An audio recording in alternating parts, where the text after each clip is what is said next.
안녕하십니까. 오늘 이재명이가 국무회의에서 정성호 법무장관하고요, 상당히 열띤 토론을 했는데, 왜 갑자기 정성호 법무장관하고 근데 이거 검찰의 그 기소, 그 다음에 검사 항소, 그리고 근데 이거 상고에 대해서 정성호하고요, 이재명이가 상당히 그 서로에게 주고받고 이런 이제 토론, 이게 그 상당히 오랫동안 국무회의에서는 이례적입니다. 이재명이가 계속 이야기하고 정성호가 답하고 이야기하고 답하고 아주 이게 이례적입니다. 이재명의 그 주장의 핵심은 세 가지로 이렇게 요약할 수 있죠. 오늘 이재명의 질문은 첫째는 이게 검사가 왜 쓸데없는 걸 기소하느냐. 검사가 되지도 않는 걸 이게 기소해가지고 국민들한테 고통을 준다. 쓸데없는 걸 왜 검사가 기소를 하느냐. 이게 첫째 이재명의 주장입니다. 검사가 쓸데없는 거에 기소하니까 국민한테 고통을 준다. 이게 첫째고요. 그 다음에 두 번째 이재명의 주장은 1심에서 피고인이 무죄를 받았는데 1심에서 무죄 받으면 끝나는데 왜 검사가 쓸데없이 항소를 해가지고 또 이게 그 고통을 주느냐. 한 번 이게 1심에서 무죄 받으면 끝내야지. 왜 항소해서 또 이게 고통을 주느냐. 항소해봤자 그대로 이게 무죄가 되는 게 95%고 5%가 바뀐다. 1심 결과가 항소하면 5% 바뀌는데 그럼 이게 95%는 그대로인데, 그대로 무죄인데, 그럼 이게 95%는 쓸데없이 고통을 겪는 게 아니냐. 이게 두 번째 이재명의 주장이고, 그럼 마지막으로 세 번째 이재명의 주장은요. 자, 항소심에서 무죄를 받았다. 그럼 이게 대법원에 가면 바뀔 확률이 2%밖에 안 된다. 2%. 그럼 이게 98%가 그대로인데 대법원에 또 상고하면 그럼 이게 98%는 억울하게 또 재판 받는 거 아니냐. 그러니까 결론적으로 이게 검사는 기소하지 말고 그 다음에 이거 무죄로 항소하지 말고 대법원에 상고도 하지 마라. 이런 이야기입니다. 근데 이게요, 뭣도 모르면 이게 그럴듯한데요. 하나하나 꼼꼼히 논리적으로 우리 법리에 따라 한번 따져보면요. 말도 안 되는 궤변 중의 궤변입니다. 말도 안 되는. 자, 이재명의 주장을 하나하나 이재명의 재판과 관련해서 연관지 가지고요. 한번 이게 따져보면요. 첫째, 이재명이가 왜 검사들이 되지도 않는 걸 기소해가지고 고통을 주느냐. 이런 이야기잖아요. 이거는요, 자기 사건의 예를 들어 보면 대표적인 게 대장동, 백현동 위례, FC. 왜 검사들이 되지도 않는 사건 가지고 국민을 고통 주느냐, 내한테 고통 주느냐. 그 다음에 이거 대북 송금, 그 다음에 법카. 전부 이게 1심에 있죠? 이재명 사건 중에 대장동, 백현동, 위례, FC, 그 다음에 법카, 그 다음에 대북 송금. 전부 이게 되지도 않는 사건 가지고 왜 기소해가지고 고통을, 내한테 고통을 주느냐. 이런 이야기거든. 이 말은 더 나아가서 야, 그냥 취소해라. 되지도 않은 사건 때문에 공소를 취소하는 게 맞지 않냐. 저는 이런 이야기로 봅니다. 근데요, 우리나라 검사들이요, 되지도 않는 사건 기소하는 게 거의 없습니다. 우리나라 무죄 확률이요, 우리나라 검사가 기소하면요, 무죄가 되는 게 2% 정도밖에 안 돼요. 평균이 2%입니다.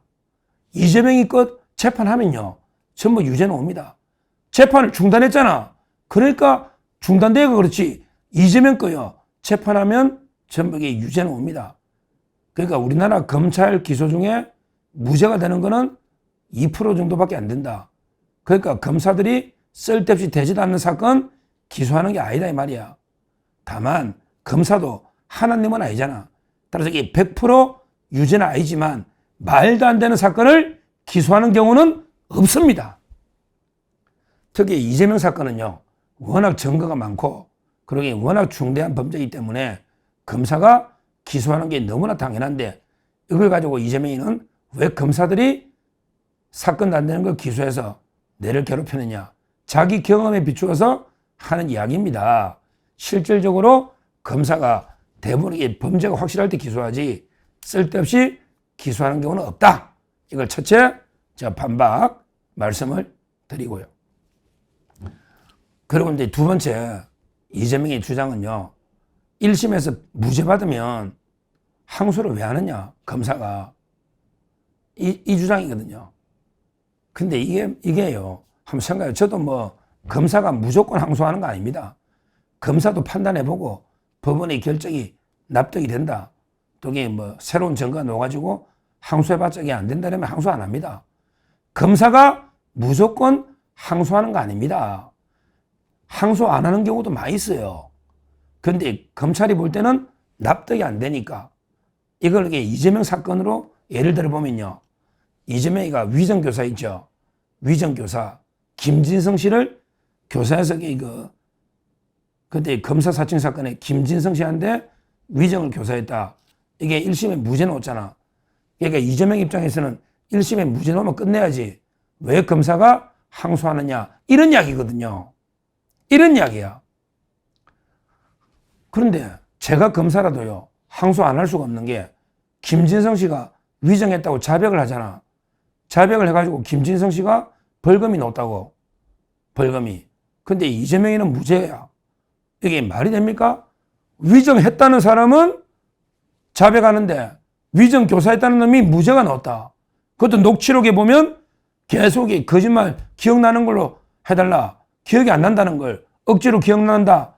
이런 식으로 증거가 확실한데 말도 안 되게 판사가 김동연 진짜 시대의 정치 판사죠. 말도 안 되게 무죄를 하니 검사 입장에서는 항소를 안 할 수가 없잖아요. 그렇잖아요. 아니 그러면 또 역으로 한번 봅시다. 이재명이 니는 왜 항소했냐? 너 공직선거법에 한성진 부장이 너 유죄라고 냈잖아. 너 유죄라고 집행유예 때렸잖아. 한성진 부장이. 너 항소해가지고 개딸 판사 최은정 개딸 판사가 무죄를 줬잖아. 너는 왜 항소해가지고 무죄 받냐? 그럼 검사는 항소하면 안 되냐? 너는 항소하면 되고 검사는 항소하면 안 되고 이 무슨 논리냐? 참 이게 황당한 논리죠. 그러니까 저도요. 검사가 무조건 항소해서는 안 되고 판단해봐야죠. 그리고 그렇게 안 합니다. 그리고 항소 안 하는 경우도 많아. 근데 이재명 사건 항소해야 되는 거예요. 위정교사가. 납득이 안 되니. 그리고 이재명 지는 1심에 유죄 나온 걸 지는 항소해가지고 무죄로 바꿨잖아. 2심에서. 근데 왜 검사 항소하는 걸 공개하느냐. 이게 두 번째 제 반박입니다. 반박이에요. 그리고 마지막으로 이게 대법원 한번 보자고. 세 번째. 이재명이가 대법원에는 가봤자 1, 2%밖에 안 되는데 왜 쓸데없이 상고하느냐. 이거는요. 자기가 공직선거법 있잖아요. 공직선거법 이제 항소심에서 2심에 무죄 받았잖아. 무죄. 근데 왜 대법원에 쓸데없이 상고해가지고 대법원에 뒤집어지게 하느냐. 그러니까 이제 상고하면 안 된다. 이런 이야기거든요. 근데 결과적으로 보세요. 이재명 사건 상고해가지고 10대 2로 파기환송 됐잖아요. 그러면 이게 대법원이 옳은 겁니까? 아니면 이게 개딸 판사, 최은정, 이예설, 이런 사람들 있잖아요. 개딸 판사들. 이게 옳은 겁니까? 누가 옳은 겁니까? 고등법원에 3명이 이재명이 무죄를 줬다. 선거법. 근데 대법원에는 대법관들, 초엘리트 대법관 10명이 유죄다. 10대 2다. 그러면 이게 어느 게 진실에 가깝습니까? 누가 봐도 이게 대법원께 맞죠? 그러니까 고등법원에 이재명에 대해서 무죄가 나왔다. 이걸 대법원에 상고 안 했으면 이재명이가 유죄로 바뀔 수가 없었던 거잖아요. 상고했기 때문에 유죄가 된 거 아닙니까? 그러니까 자기는 괜히 내가 무죄 받았을 때 항소심에 끝내야지.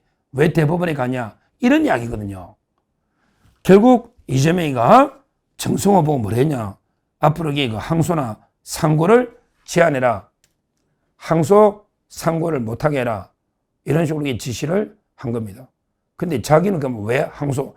자기는요, 유죄 놓으면 대법원까지 갈 때까지 다 가면서 왜 검사는 항소, 상고를 제한해야 됩니까? 말도 안 되잖아요. 하여튼 이 검사가 무조건 항소하고 무조건 상고하는 것 관행은 좀 이게 개선할 필요가 있다.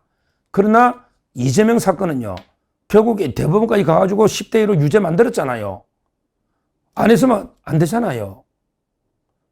그래서 저는 중요 사건이나 또 이게 말도 안 되는 납득이 안 되는 판결은 검사가 적극적으로 항소, 상고해야 됩니다.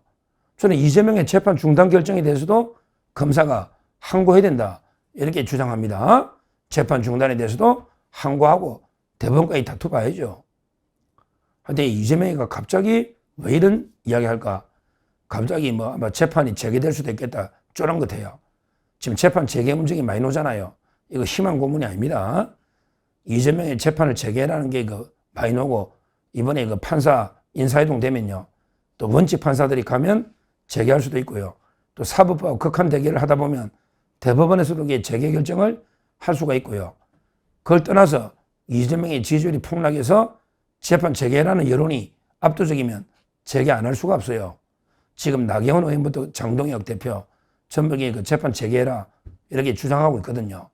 그러니까 이재명 입장에서는 그러면 큰일 난다. 따라서 자기가 이제 무죄 받은 거는 1심에서 끝내라.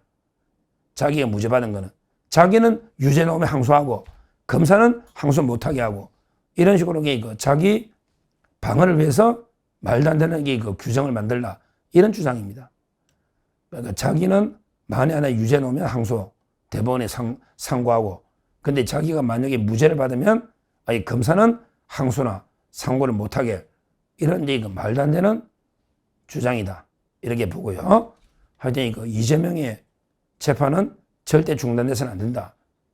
이거는 너무나 당연한 원칙입니다. 원칙. 이걸 말씀드리고 그다음에 우리나라 검찰이 옛날처럼 무조건 항소 상고하는 게 아니다. 다 이렇게 내용을 파악해보고 상고거리가 있을 때 하는 겁니다. 이걸 뻔히 아는 자가 이재명이가 정송하고 토론하면서 검사 항소나 상고를 제한해라. 이런 말도 안 되는 지시를 한 거는 결국에 자기 재판을 방탄, 자기 재판을 방어하게 한 이런 또 하나의 불법 사법 파괴다. 이렇게 분명히 말씀드리고요. 다시 한번 강조하지만 이재명의 재판은요. 계속 우리가 재개해라 주장하는 게 필요합니다. 이게 법에도 맞고요. 이래야지 이재명의 레임덕도 오고 이재명이 자꾸 힘을 빼는 거예요. 되고 안 되고는 그 다음 문제고 계속 재판 재개해라 계속 주장을 해야만 우리 여론을 그쪽으로 몰고 가면서 이재명한테 계속 악몽 말도 안 되는 자기 재판이 재개되면 큰일 난다. 언젠가는 재개되겠죠. 뭐 길어봤자 5년 금방 갑니다. 그러니까 우리는 이 주장을 계속 강하게 밀고 나가야 된다. 이렇게 보고 하여튼 이재명이가 오늘 말도 안 되는 또 사법 파괴적인 방탄을 이렇게 지시했다. 즉각 중단해야 된다. 이렇게 말씀드립니다. 감사합니다.